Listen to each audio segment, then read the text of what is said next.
बाड़ी करना, हमारे बगीचा, ये तो नष्ट नहीं कर सकते हैं। और एक वक्त आएगा जहाँ पे ये घुसते ही लोगों का सामना करना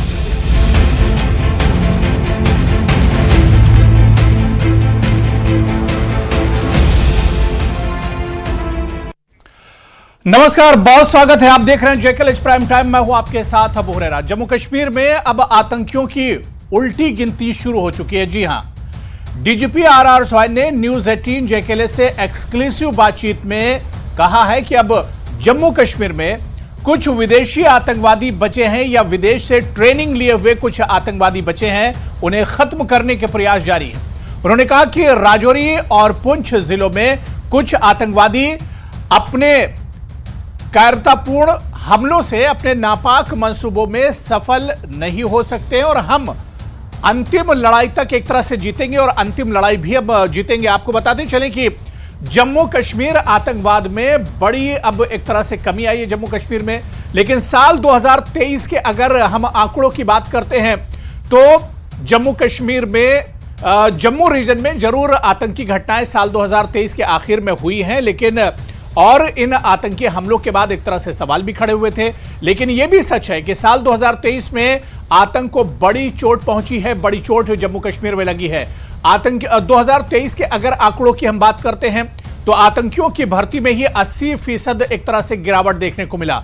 291 आतंकी जो उनके सहयोगी थे, ओवरग्राउंड वर्कर्स जो थे, उनकी एक तरह से गिरफ्तारी हुई है।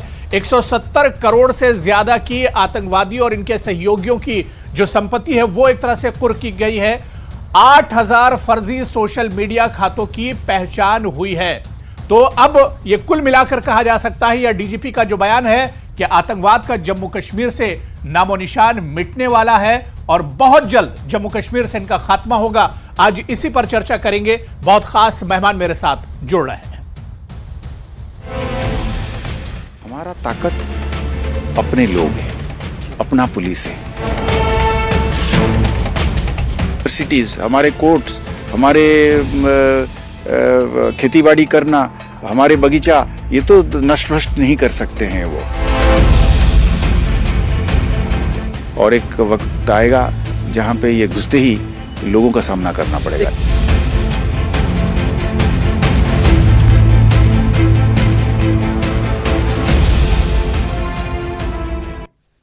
तो अब जम्मू कश्मीर से आतंकवाद का नामो निशान मिटने वाला है, आतंकवाद का खात्मा होगा और कुछ बचे खुचे आतंकी हैं जिन्होंने दूसरे ममालिक से भी या पाकिस्तान से जिन्होंने ट्रेनिंग ली है, अब वो आतंकी बचे हुए और आने वाले दिनों में उनका भी एक तरह से खात्मा होगा। इसी पर चर्चा करेंगे। बहुत खास मेहमान मेरे साथ इस चर्चा में जुड़ रहे हैं। बहुत जल्दी अपने मेहमानों का आपसे इंट्रोडक्शन भी करा देता हूं। मेरे साथ जम्मू कश्मीर के फॉर्मर डीजीपी कुलदीप खुड़ा साहब इस चर्चा में जुड़े हुए हैं। उनसे तमाम हालात को समझने की कोशिश करेंगे। मेरे साथ इस चर्चा में अजय भारती साहब एक्स एमएलसी हैं और बीजेपी जम्मू कश्मीर के स्पोक्सपर्सन हैं, वो भी हमारे साथ इस चर्चा में जुड़े हुए हैं। टीवी स्क्रीन पर हमारे साथ इस चर्चा में नम्रता शर्मा हैं जो सीनियर लीडर हैं जम्मू कश्मीर कांग्रेस की, वो भी इस चर्चा में हमारे साथ जुड़ी हुई हैं। कुछ देर में कुछ और खास मेहमान हमारे साथ इस चर्चा में जुड़ेंगे। सभी मेहमानों का बहुत स्वागत है जेकेएलएच प्राइम टाइम में। मैं सबसे पहले कुलदीप खुड़ा जी आपसे ही शुरुआत करना चाहूंगा। सर, जम्मू कश्मीर के हालात को आपने बहुत करीब से देखा है, बल्कि जम्मू कश्मीर में जब आतंकवाद चरम पर हुआ करता था उस वक्त के हालात आपने बहुत करीब से जम्मू कश्मीर में देखे हैं। आज डीजीपी आरआर सोहैन का जो बयान आया है कि चंद आतंकवादी अब रह गए, अब आखिरी सांस आतंकवाद जम्मू कश्मीर में ले रहा है। खुड़ा जी जी, जो स्ट्रेटजी रही है सिक्योरिटी फोर्सेस और पुलिस की जी under the general government direction, वो बहुत सक्सेसफुल रही है जी। इसमें जो पहले का एक तरीका था आतंकवाद को के साथ डील करने का जी। उसमें एक बड़ी चेंज ये आई जी कि सिर्फ सिक्योरिटी फोर्स और पुलिस पे छोड़ने के बजाय बाकी लेवल्स पे भी बहुत कार्रवाई हुई। जी। जो बाकी इंस्ट्रूमेंट्स है गवर्नमेंट के वो भी एक्टिव हो गए और एक ही मकसद के लिए इकट्ठे हो गए कि आतंकवाद को खत्म करना है। बिल्कुल। जिसमें जो गवर्नमेंट मुलाजिम थे जिनके लीनिंग्स थी आतंकवाद की तरफ, जो प्रोवोकेटिव स्टेटमेंट देते थे, जी। जो ऐसे स्टूडेंट्स को भी वर्गला लेते थे अपनी यूनिवर्सिटीज में, कॉलेजेस में, जिससे स्टूडेंट बहक जाए, उनके खिलाफ भी एक्शन लिया गया। अगर आपने देखा होगा, काफी सारे गवर्नमेंट मुलाजिम जिनके लिंक्स थे टेररिस्ट के साथ, उनको नौकरी से भी बर्खास्त किया गया और साथ में उनके खिलाफ कानूनी कार्रवाई भी हुई। और इसके अलावा जो OGWS पे कार्रवाई हुई, जो कुछ और विंग्स ने करनी थी, जैसे उनकी फाइनेंशियल चैनल्स जो बाहर से जुड़ी हुई थी, उनके खिलाफ पहले कार्रवाई नहीं होती थी, क्योंकि लोकल पुलिस या लोकल सिक्योरिटी फोर्सेस उनके हाथ में नहीं है कि अगर उनकी फाइनेंशियल लिंकेज दुबई से है, UK से है, कनाडा से है, US से है, तो वहां तक पहुंचना और उन चैनल्स को ब्लॉक करना लोकल पुलिस या लोकल सिक्योरिटी फोर्स के बस में नहीं था। उसमें हमें जो फाइनेंशियल एजेंसीज है गवर्नमेंट ऑफ इंडिया की, चाहे वो डायरेक्टरेट ऑफ रेवेन्यू इंटेलिजेंस है या बैंकिंग चैनल्स है या मिनिस्ट्री ऑफ फाइनेंस है या RANW है, उनको साथ में मिलकर काम करना होता है। उनको एक्टिवेट किया इस गवर्नमेंट ने 2014 के बाद, जिसकी वजह से उन पे फाइनेंशियल चैनल्स पे काफी हद तक कामयाबी हासिल की गई। साथ साथ में एक नई पॉलिसी जो गवर्नमेंट ने इख्तियार की कि जो इलीगली ऑब्टेन्ड प्रॉपर्टीज थी, जो आतंकवाद के फाइनेंस के जरिए उन्होंने क्रिएट की थी, उनको जब्त किया गया, उनको अटैच किया गया। और ये मकसद है मेरा कहने का कि गवर्नमेंट ने सब एजेंसीज को यूटिलाइज किया कि J&K में आतंकवाद को खत्म किया जाए, और एक इंटेंशन के साथ वो आगे बढ़े, वो हाफ हार्टेड नहीं बढ़े। और रिजल्ट सामने है कि टेररिज्म काफी कम हो गया है, ऑल टाइम लो लेवल पे आया है। एजिटेशंस या पेल्टिंग जो एक बार बार वाक़ा होती थी, क्योंकि उसमें मेन टेररिस्ट या मेन OGWS को छोड़ के बाकी किसी के खिलाफ कार्रवाई नहीं होती थी पहले, वो जब एक कंसर्टेड एफर्ट लिया गया, तो उसके नतीजे में ये माहौल भी ठीक हो गया। अब आपने देखा होगा टूरिज्म बहुत बढ़ गया है, और बाकी लोग भी एक राहत की सांस ले रहे हैं कि उनका कारोबार चल रहा है, बिल्कुल उनके जो व्यवसाय हैं, ऑक्यूपेशंस हैं प्राइवेट सेक्टर में, वो अब बढ़ रहे हैं। इन्वेस्टमेंट काफी आ रहा है अब, और MOUs काफी साइन हो रहे हैं, जिससे जम्मू एंड कश्मीर हालात बहुत हद तक बदले हैं। एक बदले हुए राह पे अभी चल रहा है। बिल्कुल कुलदीप खोटा जी, बहुत तफसील में तमाम चीजें आपने बताई कि किस तरह से आतंकवाद में गिरावट आई है और जो डेवलपमेंट है वो एक तरह से बढ़ रहा है, और जम्मू कश्मीर की जो तस्वीर है वो बहुत हद तक अब बदल रही है। मेरे साथ एक और खास मेहमान सिक्योरिटी एक्सपर्ट ब्रिगेडियर डॉक्टर विजय सागर धीमान जी भी इस चर्चा में जुड़ चुके हैं। VS धीमान जी, आपका भी बहुत स्वागत है JKLH प्राइम टाइम में। मैं आपके पास आऊंगा और आपसे सिक्योरिटी सूरत हाल पर भी बातचीत करूंगा। मैं नम्रता शर्मा जी आपके पास आऊंगा। नम्रता जी, जो बात DGP RR सोयन ने कही है, उन्होंने कहा है कि जम्मू कश्मीर के हालात पहले से ज्यादा बदल रहे हैं और गिने चुने अब आतंकवादी रहेंगे और उनका भी अब खात्मा किया जाएगा। अब उल्टी गिनती आतंकवाद के खिलाफ शुरू हो गई है। अच्छा है अगर जो सोयन जी कह रहे हैं, अगर ग्राउंड पे भी वही हमें नजर आता, पर धरातल पे परिस्थितियां बहुत अलग हैं। आज जिस तरह से जम्मू संभाग जिस तरह से मिलिटेंट टेररिज्म फ्री हो चुका था, आज भाजपा के आने के बाद जैसे पुंछ राजौरी के अंदर लगातार आतंकवादी घटनाओं का बढ़ना, ये अपने आप में एक सूचक है कि आतंकवाद का खात्मा नहीं बल्कि जम्मू के अंदर भी उसको बढ़ोतरी मिली है। जिस तरह से पुंछ के अंदर लगातार आतंकवादी घटनाएं होना, रेलवे स्टेशन पे अटैक होना और इवन कठुआ के अंदर बॉम्ब्स का मिलना, ये अपने आप में एक सूचक है कि परिस्थितियां उतनी अनुकूल नहीं है जितनी सोयन जी ने कहा। मजबूरी यहाँ है सरकार की कि आंकड़े बताने पड़ते हैं, लेकिन जो आंकड़े सही में है, आज जम्मू का होटलियर परेशान है, आज जम्मू का बिजनेसमैन परेशान है। ये कहते हैं कि बहुत सारा पर्यटक आ रहा है, आंकड़े कहने को कुछ और हैं, परिस्थितियां कुछ और हैं, जो धरातल पे परिस्थितियां वो इसके बिल्कुल विपरीत है। हम ये नहीं, अगर ये ऐसा कहते हैं कि बिल्कुल आज परिस्थितियां बिल्कुल अनुकूल हैं, तो मुझे ये बता सकते हैं कि पिछले 10 सालों के बाद यहाँ चुनाव आज तक क्यों नहीं हुए, क्यों आज भी विधानसभा के चुनाव से ये मुंह मोड़ते रहे? तो अगर सब परिस्थितियां अनुकूल हैं तो चुनावों से हमें वंचित क्यों रखा जा रहा है?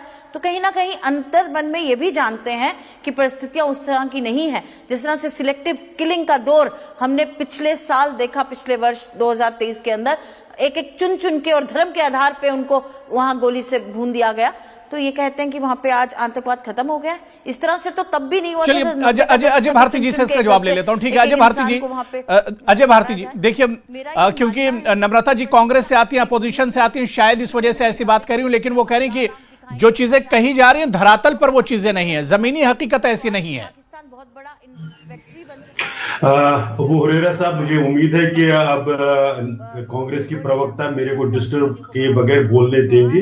नहीं नहीं, बिल्कुल ठीक है, अपनी बात रखिए आप जी।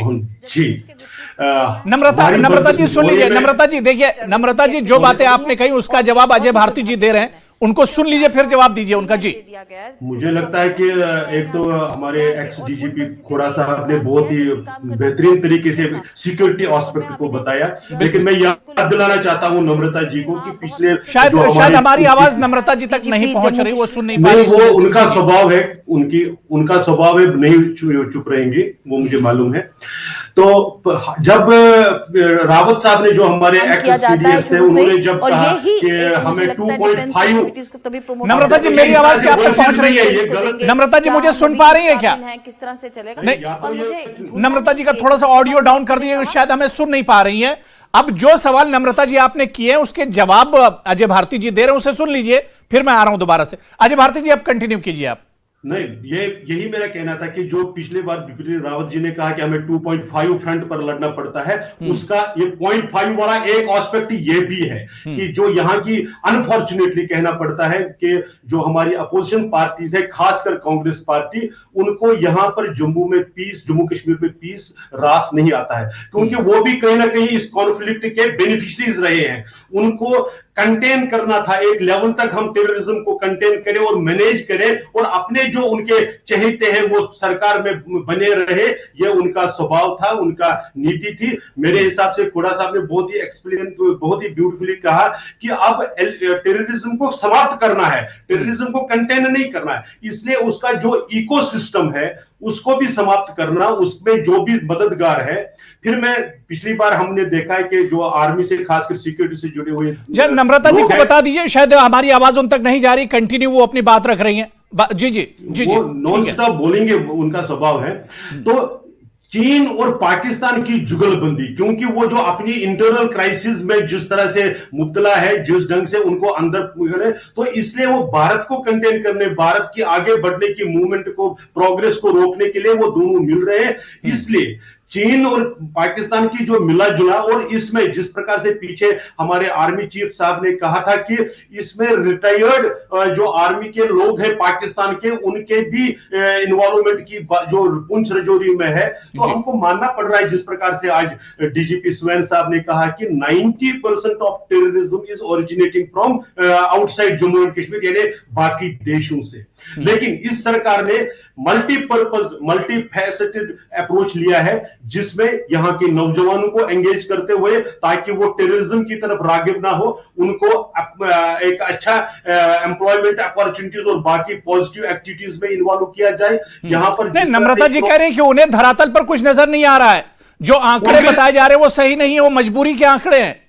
मैं ये कह रहा हूं कि कांग्रेस के लोग अनएम्प्लॉय हुए क्योंकि उन्होंने आज, अगर आपने कल देखा होगा, यहां पर एलजी साहब ने एक बहुत बड़ी बात कही। उन्होंने कहा बिना एम्प्लॉय में कोई नॉन सोर्स ऑफ इनकम किए हुए यहां के बहुत से नेताओं के प्रॉपर्टीज दुनिया भर में कैसी आई, वो लोग अनएम्प्लॉय हुए जो बेनिफिशरीज थे इस कॉन्फ्लिक्ट के। इसलिए उनको तो ये आंकड़े दिखाई नहीं दे देंगे, क्योंकि उनके जो बेनिफिशियरी इकोसिस्टम था वो डेफिनेटली वो आउट ऑफ जॉब है। लेकिन आम आदमी, वो आम व्यक्ति जो जम्मू कश्मीर के किसी भी कोने में रहता है, जो टूरिज्म पर डिपेंडेंट है, जो बाकी सारी एक्टिविटीज में इन्वॉल्व है, जो सेल्फ एम्प्लॉयमेंट की एक्टिविटीज करता है, आज ही अगर आपने देखा होगा यहां पर लगभग 1 लाख लोगों को अपॉइंटमेंट ऑर्डर्स और बाकी सारी। नम्रता जी आवाज सुन पा रही हैं आप? अजय भारती जी को सुन पा रही नम्रता जी? अजय भारती जी को सुन पा रही? मैं सुन पा रही हूं। जी मेरा जो जिस प्रकार से वो क्राइसिस, अब उनका अलायंस भी टूट करके रखा है, वो गठजोड़ जो था वो भी टूट गया है, तो उनको इस तरह के कहे बगैर और कुछ उनके पास है नहीं कहने के लिए। लेकिन जम्मू कश्मीर की जनता, जम्मू कश्मीर, चलिए ठीक है नम्रता जी है कि सिचुएशन, नम्रता जी, अजय भारती जी कह रहे मैं आ रहा हूं, ब्रिगेडियर जी मैं आ रहा हूं, धीमान जी मैं आ रहा हूं, लेकिन नम्रता जी को उनके सवाल का जवाब मिला है नहीं, मैं ये जानना चाह रहा हूं। नम्रता जी, यहां पर अजय भारती जी कह रहे हैं कि कांग्रेस या आप लोगों का ये जो बयान है, ये सिर्फ मायूसी में इस तरह का बयान दे रहे हैं। किस चीज की मायूसी मुझे समझ नहीं आता अजय भारती जी को हम में नजर आती है। हम पूर्णतः जम्मू कश्मीर की जनता के साथ आज हम तैयार हैं चुनावों के लिए।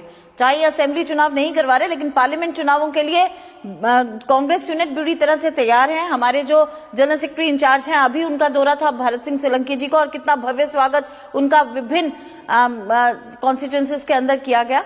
हमारे लगातार हम पूरी तैयारी के साथ तैयार हैं, हमें कोई उस तरह का, लेकिन आज जहां देश की बात आती है, हम इनसे प्रश्न पूछना चाहते हैं कि अपने आप को खुद ही परिस्थितियों को स्पष्ट कीजिए। अगर सारा टेररिज्म को इन्होंने कर्ब कर दिया है, तो आज चुनावों से ये दूर क्यों हटते जा रहे हैं? क्यों 10 साल से अजय भारती जी साथ साथ में जवाब देते चलिए क्योंकि धीमान जी के पास में जाऊंगा जी। समय पर हो जाएंगे चुनाव की, कोई नहीं। यहाँ पर डीसी के चुनाव हुए, यहाँ पर पंचायतों के चुनाव हुए, यहाँ पर कौन सा चुनाव नहीं हुआ? असेंबली के चुनाव भी अभी कहा गया है कि वो हो जाएंगे, 2024 में चुनाव हो जाएंगे, लेकिन इनको तो इनके जवाब यहाँ की जनता ने डीडीसी में दे दिया। कितनी सीटें जीते डीडीसी की, और इनको तो कैंडिडेट नहीं मिल रहे हैं जगहों पर, इनके तो बूथ पर बैठने के लिए कार्यकर्ता नहीं मिल रहे। लोग इनके इस अप्रोच के, जो प्रो टेररिज्म, प्रो सेपरेटिज्म इनका जो एजेंडा है, इसके नाते। और चलिए ठीक है, मैं ब्रिगेडियर धीमान जी आपके पास आऊंगा। ठीक है अजय भारती जी, मुझे लग रहा है नम्रता जी को जवाब मिल गया है। मैं आ रहा हूं, मैं ब्रिगेडियर धीमान जी आपके पास आना चाहूंगा। धीमान जी, क्योंकि हर बार यही कहा जाता है, चाहे वो आर्मी चीफ की तरफ से हो या डीजीपी की तरफ से हो या गवर्नमेंट की तरफ से, कि जम्मू कश्मीर में आतंकवाद कम हो रहा है, आतंकवाद का नामो निशान मिट रहा है, तमाम चीजें होती हैं, हालात बेहतर होते हैं, लेकिन फिर अचानक एक बड़ा हमला आतंकवादियों की तरफ से हो जाता है और फिर यह होता है कि आतंकवाद कहीं ना कहीं रह गया है। तो इन हालात को किस तरह से देखा जाए? 2023 में बहुत हद तक आतंकवाद पर नकेल कसी गई, लेकिन साल जाते जाते जम्मू में आतंकी हमले 2-3 हो गए। तो इसको किस तरह से देखा जाए डीजीपी आरआर स्वान का जो बयान आया है? अबू साहब, मुझे बड़ी हैरानी है, मेरे जो पॉलिटिकल कमेंटेटर्स हैं ऑनरेबल, चाहे किसी भी पार्टी के रहे हों जी, मुझे दुख के साथ कहना पड़ता है, ये सोचते हैं कि टेररिज्म एक ऐसा सब्जेक्ट है जो शायद जिसमें इन्होंने उसके ऊपर पीएचडी कर रखी है। हैविंग सेड दैट, मैं ये नहीं बोल रहा कि झूठ बोल रहे हैं, गलत बोल रहे हैं, इनकी बात भी सही है, परंतु टेररिज्म एक अलग टिपिकल सब्जेक्ट है जो कि बहुत ही एक इंट्रिकेट सब्जेक्ट है, जो इनको समझना चाहिए कि जम्मू कश्मीर में हालात जो है ठीक कैसे हुए हैं। अगर डीजीपी साहब बयान दे रहे हैं, या कुलदीप खोड़ा साहब ने अभी आपको बताया यहाँ बैठ के, क्या वो झूठ बोल रहे हैं, या आर्मी चीफ बोल रहे हैं, या चीफ ऑफ डिफेंस साहब बोल रहे हैं, ये झूठ बोल रहे हैं? ये बात एक टेक्निकल मैटर है जो इनको पॉलिटिशियंस को समझ में नहीं आता। अब मैं इनको थोड़ा सा कोशिश करूंगा इनको समझाने की, आई होप दे अंडरस्टैंड। जहां तक टेररिज्म का सवाल है इस समय, क्योंकि मैं भी यहाँ पे रह चुका हूँ इस इलाके में, उस समय यूनिफाइड हेडक्वार्टर फंक्शन नहीं करता था, क्योंकि जो गवर्नमेंट ऑफ द डे थी, चाहे वो कांग्रेस की थी, एनसी की थी, पीडीपी की थी, किसी की भी थी, वो गवर्नमेंट जो थी वो लेट मी ओपनली से वो टेररिस्ट को सपोर्ट करती थी, चाहे वो ओवरग्राउंड थे या अंडरग्राउंड थे या जो भी उनके लिंकेजेस थे। एज अ रिजल्ट जो सिक्योरिटी फोर्सेस थी, इंटेलिजेंस सर्विसेज थी या जम्मू कश्मीर पुलिस थी, वो एक कोऑर्डिनेटेड तरीके से, सिनर्जाइज तरीके से काम नहीं कर सकती थी। जब 370 आर्टिकल एब्रोगेट हुआ तो ये सारा का सारा जो मामला था, इसकी कमांड चलेगी मिनिस्ट्री ऑफ होम अफेयर्स के पास। तो as a result security forces, जिसमें army, BSF, police, Jammu Kashmir police, रॉ, आईबी, ये सब जितनी सीआईडी, ये सारी एजेंसीज एकजुट होकर काम करनी शुरू की और बड़े जबरदस्त हमको इसके सक्सेस मिले। अब ये सक्सेस चरम पे जा रही थी कि आईएसआई वाले बिल्कुल ऑलमोस्ट बौखला बैठे। अब यहाँ पे दो चीजें इंपॉर्टेंट होती हैं। अगर आपको याद हो, जब गलवान हुआ चाइना के ऊपर, तो ये वाला एरिया रजौरी पुंछ का, जो ये मेरी कांग्रेस के प्रवक्ता ने जो मेरे से सवाल पूछा कि बताइए रजौरी पुंछ में क्या हो रहा है, तो मैं उनको ये याद दिलाना चाहता हूँ कि ये शुरू हुआ जनवरी 2023 में। उसके पहले ये एरिया शांत था। और वो क्यों हुआ? क्योंकि चाइना ने पाकिस्तान को बोला कि देखो, इंडिया ने यहाँ से सिक्योरिटी फोर्सेस को हटा के गलवान पे भेजा है। तो ये स्ट्रैटेजी अभी कांग्रेस और बीजेपी के जो प्रवक्ता है उनको समझनी चाहिए। तो इसलिए वो जब फोर्सेस यहाँ से हटाई गई, तो श्रीनगर में उनका जो उनके ऊपर शिकंजा था वैली के अंदर, वो कस चुका था। तो उनको अपनी स्ट्रैटेजी बदलनी थी, तो उनको नया जगह चाहिए थी। रजौरी पुंछ एक ऐसी जगह जो अंडुलेटिंग टेरेन है, फुल ऑफ फॉरेस्ट है और लैंड करता है टेररिस्ट एक्टिविटीज को, तो उन्होंने वो जगह चुनी। तो वहां पे पहले हमने देखा अपना ये कांडी हुआ, फटा दुनिया हुआ, डांगरी हुआ, फिर उसके बाद ये मुगल रोड पे आए। इस तरीके से वहां में कार्रवाई चलती गई। तो अभी सिक्योरिटी फोर्सेस ने वहां शिफ्ट किया, तो वहां से उनकी कोशिश ये भी रहती है कि रजौरी पुंछ से जम्मू की तरफ आया जाए। ये जो कहना कि वहां पर हरकतें हो रही हैं, तो ये एक टेररिज्म का फेलियर है। नो, स्ट्रैटेजी चल रही है, लड़ाई चल रही है। और इस लड़ाई के अंदर आप अपना इलेक्शन का मुद्दा लेके बैठ जाएंगे तो ये लड़ाई में जो आपके सिपाही लगे हुए हैं, चाहे वो जम्मू कश्मीर पुलिस, जिनको अभी आपने क्या कह रहे हो ना, आपने 72 प्राइजेस दिए हैं, तो बहुत अच्छा काम कर रही है। इनफैक्ट आफ्टर लॉन्ग टाइम, 4-5 बहुत बड़ी बात है, जम्मू कश्मीर के लिए बहुत गर्व की बात है, बहुत बड़ी बात है। बिल्कुल, कभी नहीं देती, क्योंकि पहले जम्मू कश्मीर पुलिस थोड़ा सा आपको बताएंगे बेटर, तो दबाव में रहती थी, अब नहीं है वो, अब उनको रिजल्ट मिलते हैं। बिल्कुल बिल्कुल। मैं कुलदीप हुड्डा जी आपके पास आऊंगा। बहुत तफसील में यहां पर धीमान जी ने तमाम चीजें बताई और मैं अपने दर्शकों को बताता चलूं, जिधर इशारा किया है धीमान जी ने कि 72 जवानों को बहादुरी अवार्ड मिला है, गैलेंट्री जो है वो एक तरह से अवार्ड मिला है, और जम्मू कश्मीर पुलिस के लिए, जम्मू कश्मीर के जवानों के लिए उनकी बहादुरी को हम भी सलाम करते हैं और उनके लिए ये एक बहुत बड़ा कारनामा है जो हमेशा आतंक के साए में रहते हैं। मैं कुलदीप हुड्डा जी आपके पास आना चाहूंगा। कुलदीप हुड्डा जी, कुल मिलाकर अब देखा जाए तो अब आतंक जम्मू कश्मीर में एक तरह से ग्लैमर नहीं रहा है, अब यहां के जो युवा है वो भी अब एक तरह से जागरूक हो रहे हैं। जी हाँ, अब मैं उससे पहले एक दो बात क्लियर करना चाहता हूं। जी। स्टैटिस्टिक्स की बात की गई यहाँ पे जी। कि स्टैटिस्टिक्स जो मिलिटेंसी के फिगर्स है ये रिलायबल है कि नहीं है। मैं ये बताना चाहता हूं कि मिनिस्ट्री होम अफेयर्स के अलावा इंडिपेंडेंट एजेंसीज, इंटरनेशनल एजेंसीज यहाँ के इंसिडेंट्स को मॉनिटर कर रही है, और हर साल जब से आतंकवाद शुरू हुआ है तब से ये फिगर्स इंटरनेशनल पोर्टल्स पे ये जारी की जाती है, हर महीने अपडेट की जाती है। उसमें सैट्रप गुरु है, एक वो इंटरनेशनल सिंगापुर की पोर्टल है, इसी तरह यूएस बेस्ड पोर्टल्स भी है जो J&K की मिलिटेंसी की फिगर्स शाया करती रहती है। तो ये जो प्रवक्ता साहिबा कह रही है कि ये फिगर्स रिलायबल नहीं है, तो मैं करेक्ट करना चाहता हूं कि ऐसी कोई बात नहीं है। ये इंटरनेशनली नोन फिगर्स है, इसमें कोई उसमें फजिंग नहीं की जा सकती है इन फिगर्स। बिल्कुल। तो ये जो फिगर्स है ये काफी कम हुई है। जहां तक पूंछ राजौरी का ताल्लुक है वो ब्रिगेडियर धीमान साहब ने बता दिया, उसकी वजह डाइल्यूशन ऑफ फोर्सेस थी, क्योंकि गलवान की तरफ फोर्सेस कुछ डाइवर्ट हुई थी। अब वहां पे रीइंफोर्समेंट्स लाई गई है। LOC जो एक ग्रे एरिया था जहां से इन्फिल्ट्रेशन हो रही थी और जो इंसिडेंट हुए पूंछ राजौरी में, उस पोर्शन को भी, उस LOC को भी अब और सैनिटाइज किया गया है। मेरा मकसद कहने का यह है कि मिलिटेंसी को डील करना, ये बाजार से कोई कपड़ा या रोटी खरीदने की बात नहीं है कि बाजार गए, पैसे दिए और रोटी खरीदी। ये कंटिन्यूअस एक्सरसाइज है, ये एक जंग है, और ये जंग जब तक पाकिस्तान है ये कोशिश करेगा कि जहां पे भी उसको मौका मिलेगा उसको एक्सप्लॉइट करने की कोशिश की जाएगी। लेकिन हमने जो सिक्योरिटी फोर्सेस ने जो सैक्रिफाइसेस दी है उनको हम बिलिटल नहीं कर सकते हैं ये कह के कि उनकी सैक्रिफाइसेस के बावजूद उन्होंने जो इतने लगभग 5000 हमारे जवान आर्मी और पुलिस के अब तक उन्होंने शहादत हासिल की है, ये कह के कि वो आतंकवाद कंट्रोल नहीं कर सके हैं। बिल्कुल जाहिर सी बात है खुड़ा जी, हमारे जवानों की ये शहादत है जिसकी वजह से अब हम अमन से एक तरह से रह पा रहे हैं। पीस अब एक तरह से जम्मू कश्मीर में दिन ब दिन बढ़ रहा है, और जिस तरह के हालात से हमारे सिक्योरिटी जवान गुजरते हैं ये हमारे सिक्योरिटी जवान ही एक तरह से उसे जानते होंगे। लेकिन अपने इन जवानों की वजह से ही हम आज अमन की सांस ले रहे हैं, और पूरा भारत, जम्मू कश्मीर के साथ साथ पूरे भारत में आज जो अमन है वो हमारे सिक्योरिटी जवानों की वजह से है, जो हर तरह के हालात में एक तरह से हमारी और मुल्क की हिफाजत करते हैं। बहुत बहुत शुक्रिया, बहुत अच्छी बातचीत हुई लेकिन समय की कमी है। कुलदीप हुड्डा जी बहुत बहुत शुक्रिया हमारे साथ जुड़ने के लिए। ब्रिगेडियर धीमान जी, नम्रता शर्मा जी और अजय भारती जी, सभी का बहुत बहुत शुक्रिया चर्चा में जुड़ने के लिए। तो JKLH प्राइम टाइम में आज फिलहाल इतना ही, कल फिर किसी बड़े इशू के साथ हाजिर होंगे। नमस्कार।